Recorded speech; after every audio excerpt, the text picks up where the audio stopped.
Hello. You're back. To be honest, I expected you to come back. One doesn't just sit through those conversations and give up. I should hope not. The way of the gentleman requires perseverance, the longevity, the persistence. Today we're going to talk about introductions and conversations. Introductions are when you first meet a person. Very seldom should you need to introduce someone again. So because this is a first impression, you must get it right. In formal settings, it is proper to use the title and last name. This is in business, this is, say, at formal parties even. You can use this in a lot of places, and it has generally fallen out of favor. Most people do not want to use last names.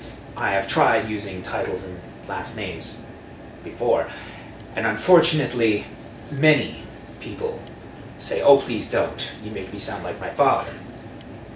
Well, yes, you want to be like your father. At least you want to be respected. You want to grow up.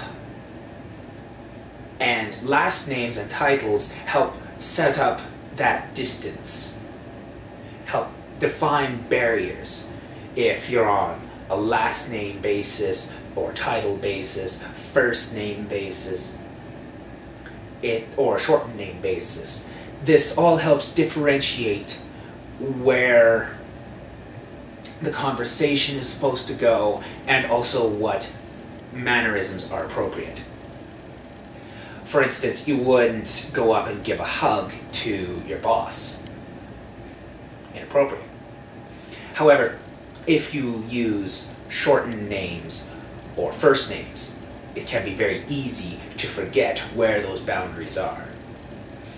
The names and usage thereof is a good way of remembering where those boundaries are. Now, when someone comes into a conversation, if you are a part of the conversation already, and a friend of yours comes in, no one else knows this friend.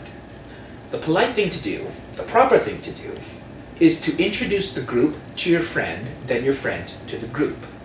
So, what you would say is, "Oh, hello, friends, this is John.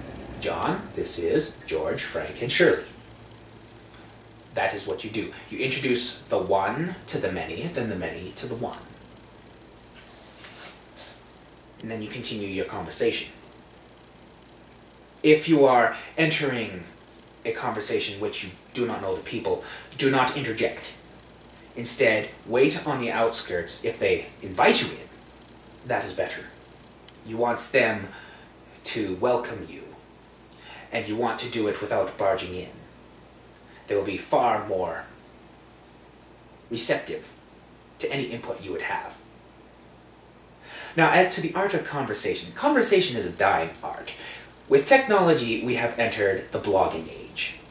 And people are used to speaking in well-thought-out little packets that they just post and let the world comment on or respond to. And when the responses are made, it's usually, again, in self-contained packets. This is not how conversation is meant to exist. Conversation is meant to flow, like a river, or even a ball game. So imagine, if you're in a conversation, whoever is speaking is the one with the ball. When they stop speaking, they are passing the ball. Now, if they pass it to someone specific, let that person catch it and continue the conversation. If they throw the ball into the air and leave it open, then you may take the ball, being, of course, polite. If someone gets to the ball first, don't run them over. When you have the ball, remember that it is a privilege. Treat it with respect. Say what you have to say, and move it on. The best way to do this is to continue on what was said previously. Expand on it, elaborate, pose new questions, think of it in different ways. And then leave something open so that when you pass the ball, others can do something with it. If you cut it off at the end, the conversation will die. This can get awkward. You don't want the conversation to die. You want it to keep going. So as it's going around, again, you take it, you pass it.